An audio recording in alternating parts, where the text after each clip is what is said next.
CTV News at 5 with Hudson Mack. Other news tonight, BC nurses have reached a tentative agreement with the province, and it does include a small wage increase. The health minister will not say just how big that increase is, but she says the agreement offers solutions that benefit the healthcare system, including the addition of new nurses. I'm not directly involved in the negotiations at all. I think there is a better appreciation of the fiscal situation our government is in, not dissimilar to governments right across Canada. You know, negotiations are ongoing, and we certainly hope that more will be concluded. We're very happy to be able to announce one tentative agreement with a large and very important union.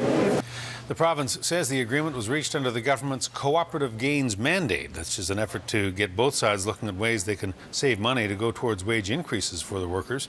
The deal with the nurses has yet to be ratified. The Vancouver Island Health Authority says its president and chief executive officer, Howard Waldner, is retiring. Waldner, originally from Scotland, joined VIHA in October of 2004 after serving as a senior executive with the Calgary Health Region. He has stepped down once before. In April 2009, he accepted a job in Wales with a newly formed health board, but then decided to stay. Waldner says now the timing is right. On the 7th of August this year, I passed my 40-year milestone of working in healthcare leadership, and you know, after a lot of thought, I've decided it's probably time for me now to take a step back, and you only get so many heartbeats in life. So in April next year, I'm going to step down from this position. So that gives us about 6 months for the board to find a successor for me here in VIHA. Under Waldner's leadership, VIHA has been named one of Canada's top 100 employers for 4 years. VIHA also says he was the driving force behind the new Royal Jubilee Patient Care Centre and the North Island Hospitals project. His tenure has been marked with some controversy, though, including criticism of VIHA for awarding a $168,000 employment contract without competition, and he was questioned about contacting a cabinet minister and UBC officials about his son's application to medical school. VIHA found he had not abused his position in that case. Waldner will be just shy of age 60 when he retires next April. Some dramatic pictures to show you tonight from Maple Ridge, where firefighters at this hour are battling a raging inferno. Flames tore through 4 homes under construction today, consuming the structures, reducing them to nothing but ash and smoldering ruins. There are reports from the scene that firefighters have had a hard time dousing the massive blaze with a lack of water pressure. The flames have since been brought under control, but crews are still at the scene. This is in Maple Ridge tonight.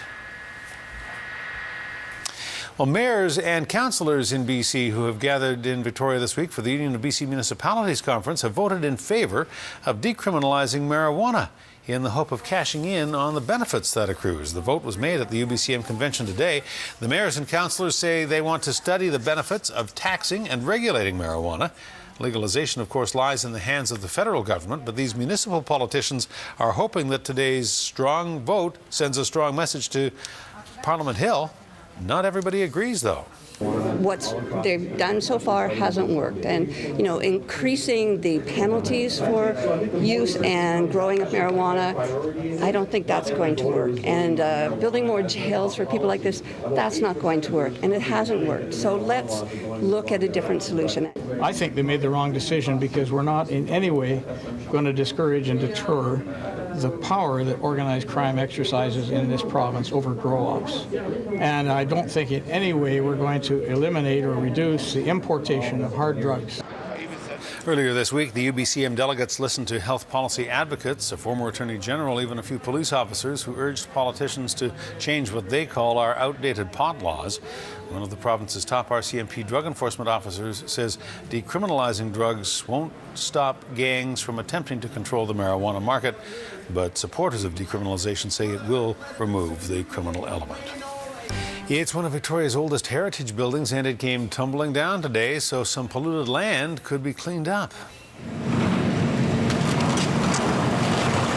You may have seen it, you may have heard it, a big backhoe demolishing the former BC Hydro building in Rock Bay this afternoon.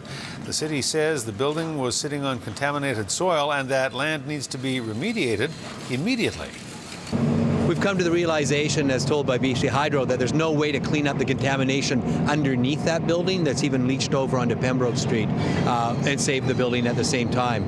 So part of the agreement we've reached is this one does come down, but BC Hydro is investing in a heritage revitalization agreement for the other two buildings that you see behind us. So they'll be restored, they'll be seismically upgraded, they will be retained on the site for future use. The further we dig down, the more contamination we find. The contamination is very fluid, unfortunately. Unfortunately, the regard they had for the environment back then is not up to the same standards we hold it to now. BC Hydro says the land is contaminated by coal. Beginning in 1860, the city of Victoria was burning coal to produce gas, which was used to light the region's streets. Well, there's a kennel of dogs that wants to help guide someone's way, but before they can, they need your help to find a new home. BC Guide Dogs have some Golden Lab puppies ready to be trained, but they need volunteers to help them along their journey. Some Black Labs, too. The dogs start training at 7 weeks of age, and they need a temporary home with a loving owner during the process. Once the dogs graduate, they move on to full-time training, where they learn how to help people who are visually impaired or have autism. You keep the puppy with you, you teach it the basic obedience as we did here. They've got a little jacket and you take them and socialize them into the malls, into the restaurants, so they get very accustomed to what's going on. And then at 17, 18 weeks, they go into full-time training with a guide dog mobility instructor. And often you will get to meet the person who gets the guide dog that you raise. So there's a really lovely circle that happens there. BC Guide Dogs covers the cost of the food and the veterinary bills, but they need volunteers to help train. If you're interested in helping to raise a guide dog, go to bcguidedog.com.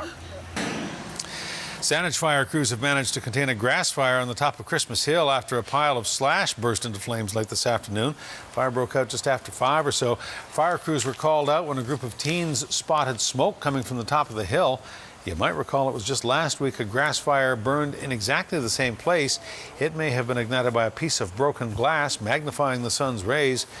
No word on how today's fire started, but crews at the scene say it does appear to be suspicious. Well, environmental groups opposed to the Northern Gateway Pipeline project are heading to court. They argue the federal government is withholding information on species at risk, key information that they say could kill the project. 5 environmental groups have filed a lawsuit in the hopes of derailing Northern Gateway. The case is focusing on 4 species that live along the proposed pipeline and shipping route, which include Pacific humpback whales, the white sturgeon, and the mountain caribou. The groups say the yet-to-be-released recovery strategies show a pipeline across northern BC and tanker traffic on the coast will be detrimental to the at-risk species habitat.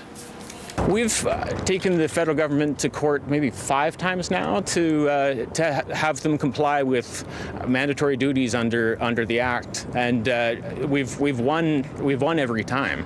I truly believe that they're sitting on someone's desk in Ottawa, and there's some political interference that's holding these recovery strategies back. The group says recovery strategy for those species is at least 3 years behind the mandatory deadline set out in the Species at Risk Act. There's going to be a demonstration of the UBCM against the pipeline tonight. Premier Christy Clark, meantime, has invited her Alberta counterpart for a sit-down discussion on the pipeline in Calgary next week. In a letter made public today, Clark reminds Alison Redford that in order for the Northern Gateway project to be completed, it needs a number of permits to be approved in BC first. In August, Redford said she had nothing to discuss with Clark about sharing Alberta's revenues from the pipeline project. Well, the Port Authority in Nanaimo says its new ship terminal is really paying off. More than 1,700 passengers walked off the Celebrity Century today. This is the 4th major cruise liner to slip into the city's $24 million terminal since May. The Nanaimo Port Authority says the terminal helps to bring in tourists from all over the world, and that, of course, helps local business. Figures and studies that have been done indicate that probably each cruise passenger on a combined basis, and this is including what they expend on shore excursions and meals and gifts, are probably spending somewhere in the area of $50 to $80 per person. So it has a very significant, economic impact on the community, and certainly helps the retailers at a time when, it's probably generally a pretty slow time. And cruise season isn't over yet. Nanaimo expects another 2,000 passengers to sail in tomorrow. Well, you may want to give your trees an extra bit of love tonight if you haven't already, because you probably didn't know today is National Tree Day. And the Harbor City knew all about it. It's celebrated by planting a few more seedlings and young trees. Hundreds of people gathered at Bowen Park this afternoon to take a moment enjoying the great outdoors. Think about where we live. We're surrounded by the most beautiful forests around, especially on the West Coast. So we really appreciate what our trees do for us. But some people, you just need to take a moment to think about that again and go, yeah, you know what? These are the benefits that the trees actually do provide us. We just take it for granted. You know, fresh air and clean streams and good habitat for the creatures in and out of the water, actually. National Tree Day was officially recognized by the federal government last year.